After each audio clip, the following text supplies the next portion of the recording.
Bonjour tout le monde, bienvenue dans cette vidéo. Comme promis dans la précédente vidéo, nous allons produire prochainement des contenus qui concernent l'entrepreneuriat jeune en Afrique. Alors, comment devenir riche en Afrique?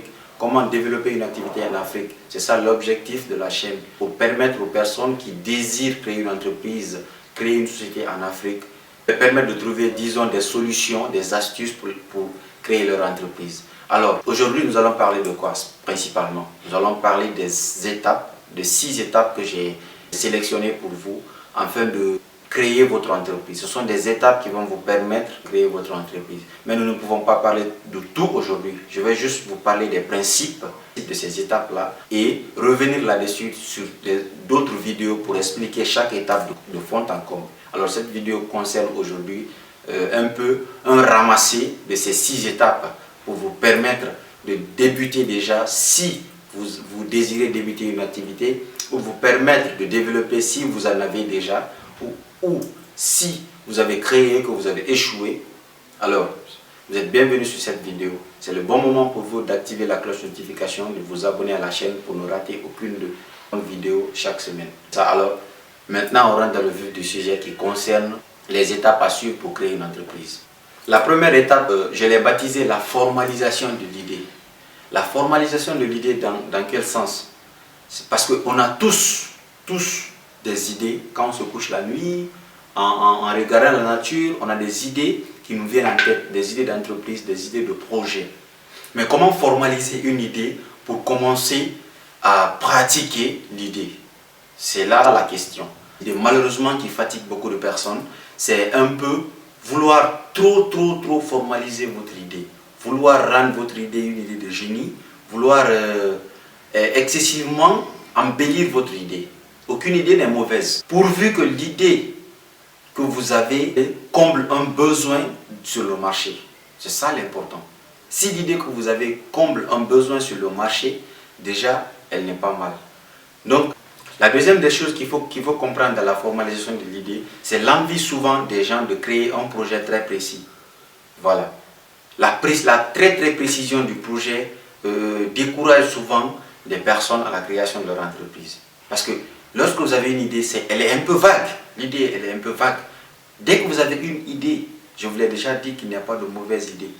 Tant que l'idée permet de combler un vide sur le marché. La deuxième chose à comprendre dans cette étape, c'est l'étude de marché. L'étude du marché consiste à faire quoi concrètement?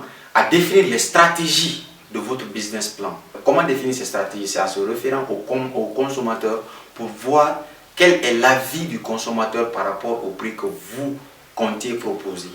Combien le consommateur est prêt à payer. Donc la deuxième catégorie, c'est un peu la distribution. La distribution de votre produit. Comment vous comptez distribuer?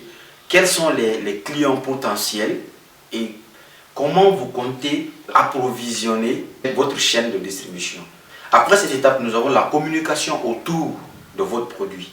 Comment vous comptez faire la publicité de votre produit? Comment vous comptez faire connaître votre produit? Alors, nous récapitulons. L'étude de marché consiste à déterminer un prix potentiel pour votre produit et permet de comprendre quelle sera la chaîne de distribution, permet également de comprendre quelle communication vous comptez faire autour de votre produit. Donc c'est un peu ça, un condensé de l'étude de marché.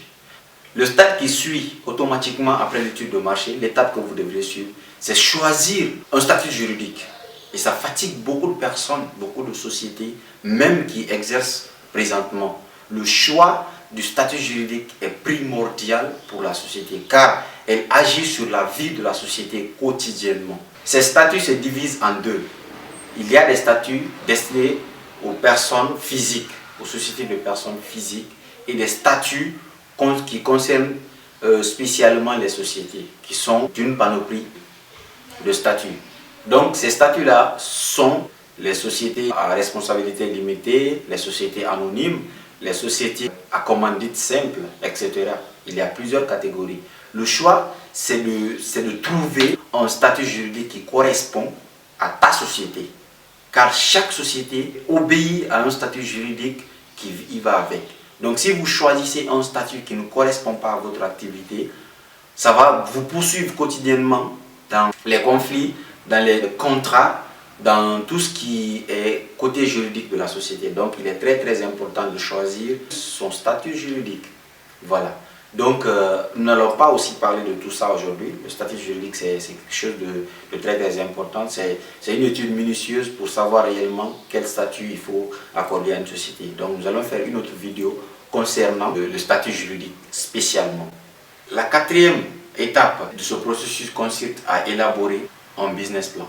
L'élaboration d'un business plan est très essentielle dans votre processus de création de votre société.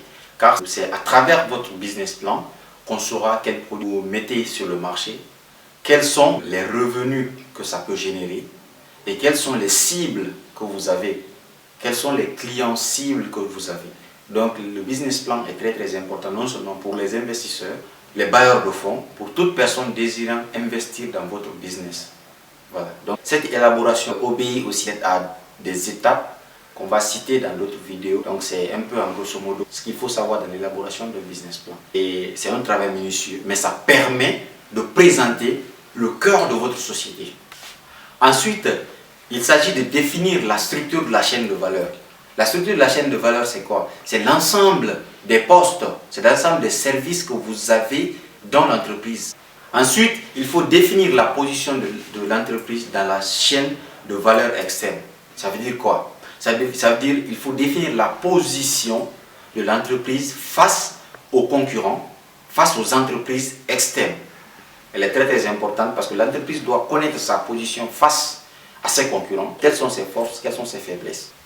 Alors, après avoir bravé ces étapes-là, nous avons en cinquième position les recherches de financement. Je crois qu'il y a beaucoup de personnes ici qui me suivent, qui attendaient cette partie. Comment trouver un financement à votre projet? Voilà.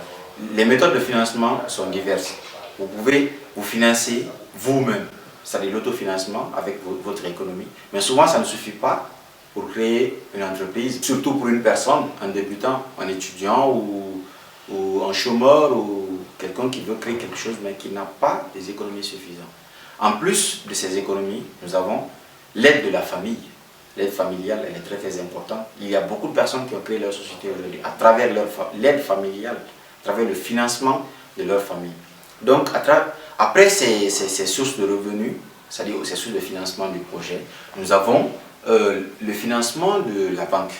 Si vous avez un business plan solide, vous trouverez facilement un financement à travers la banque. Car la banque ne regarde pas vos têtes, la banque ne regarde pas comment vous vous appelez ou quoi. La banque cherche à savoir est-ce que votre projet donnera une plus-value. C'est ce qui intéresse la banque. En plus de cela, il y a des collectivités dans certains pays qui ont des fonds d'aide à la création d'entreprises pour faire la promotion de l'entrepreneuriat jeune. Si vous n'êtes pas au courant qu'il y a des fonds comme ça, c'est le bon moment de vous renseigner dans votre collectivité, dans votre ville, dans votre département, pour savoir quelles sont les procédures pour obtenir ces financements. Voilà, donc pour conclure en sixième position, vous avez les démarches administratives. Parce que c'est bien beau de citer ces étapes précédentes, mais il faut entamer les démarches administratives pour mettre en œuvre administrativement vos démarches précédentes. Pour avoir des immatriculations, donc pour obtenir votre immatriculation, vous êtes obligé de passer par l'administration. Donc c'était un peu ça ce que je voulais vous dire dans cette vidéo et j'espère que ça vous apprendra. Et n'oubliez pas, pour les personnes qui veulent obtenir d'amples informations, je laisserai mon adresse email sur la barre de description. Vous pouvez m'envoyer un message pour me poser des questions par rapport à vos inquiétudes, même dans les commentaires ou par mail, à vous de voir. Donc merci bien et portez-vous bien. À la prochaine.